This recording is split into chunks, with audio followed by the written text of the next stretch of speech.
You prepare for hosting a show that combines mystery and music? Wow. Good question. Mystery and music. Actually, sa totoo lang, wala akong masyadong pakialam sa mystery and music. Pagdating sa hosting, ang pakialam ko is comfortable lahat. Ang number one trabaho kasi ng isang host ay makinig. Makinig sa mga judges, makinig sa mga contestants. Kasi ito yung, the hardest part about being a host is how to keep the audience captivated.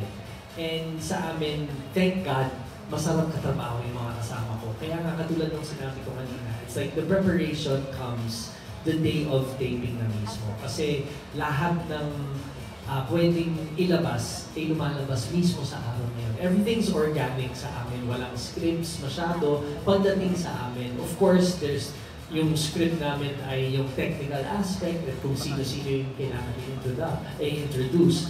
Pero yung preparation, not so much. Kaya keeping it a mystery, nakamaskara naman yung mga contestants namin. So it is a mystery as it is. Kaya walang masyadong preparation. Pero nakakatulong lang talaga at nakakagaang pag sila yung mga kasama ng katrabaho. It just makes everything easier. Kaya not much preparation.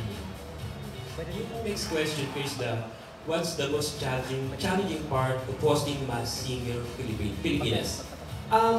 Pati na rin ang host ako, hindi rin ako binibigyan ng kung sino-sino ang nasa likod ng maskara. So the biggest challenge for me also is kailangan kong kilalanin kung sino ang nasa loob ng maskara because siya yung makakausap ko.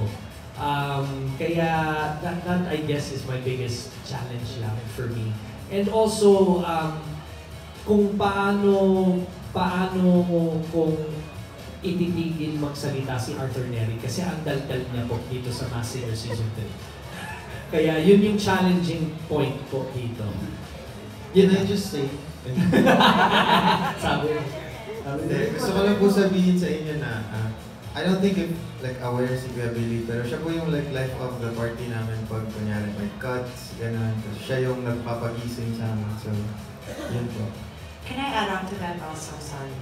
Napakagaling na host ni Billy. Yes naman. I have to say. I mean, not once. Siyempre may mga times na pagod, lalo na siya. I'm sure hindi yan nakakatulog. Straight siya sa taping namin. But hindi mo yun mapapansin because sobrang professional and all out talaga siya. When he comes to the set, when he steps on stage, yung sinasabi na organic, he's just prepared.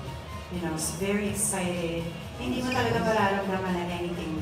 He keeps us together. He keeps the whole show together. Thanks, guys. May dumating na pera sa bangko ko. Online transfer. Ayun, send na bro. Sir Billy, parang naiiyak ka sa sinabi ng Pops. No, that's actually what gives me strength to actually do better at my job is yung suportahan lang naman tong trabaho to eh. If kung may isang nakikita kang medyo, everybody has their bad days, di ba?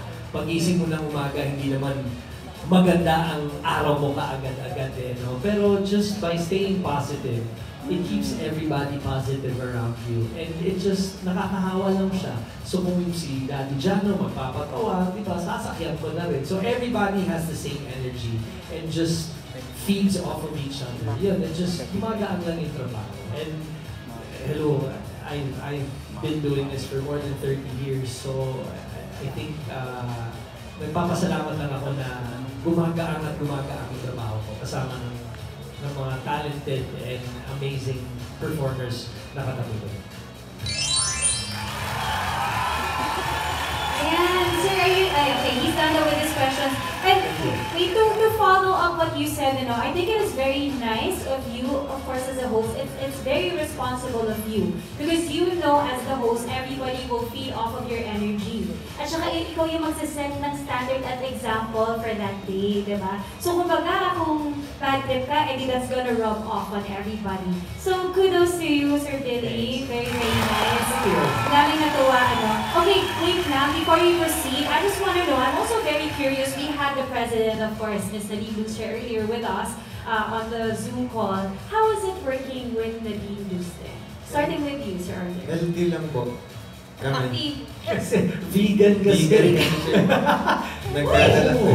Dadala po kami ng mga burger, ng mga processed meat, ganun. Tapos, tatabi siya. So, uy, alam mo ba, masama yan. So, may pagkain kami Health dyan. conscious talaga. May pagkain ako dito. So, binibigyan niya kami ng mga vegan, ng mga food. So, yan. Ngayon lang kami nakatikim ng vegan sisig. Sisig na Yeah. vegan. Marshmallow. Sisig Yes. na Marshmallow din. It tastes exactly like sisig pero the healthy version. Mhm. So siya yun. Pinapangaralan vegan. niya kami palagi ng mga healthy stuff. Beef steak na vegan na yun. Ako, since kami nga yung partner, yung, tandem na kalaban nila, Pops at Arthur sa hulaan, medyo nag-bond kami dalawa. First time ko nakatrabaho si Nadine, so medyo naging close kami dito dahil kami magkakapit. And she's cool. She's very funny. Yeah. Funny rin siya. Akala ko dati, serious na. But now, she's super kwela, super down to earth, at game na game rin siya. How about you, Sir? I've worked with Nat so many times, and she has not changed once. She's always professional. Yan yung makikita niyo kay Nadine. She's always professional. She does her own makeup, and she's always on time. And talagang kung yung tinatanong mo, how do you prepare? She's always prepared. Yun si Nadine.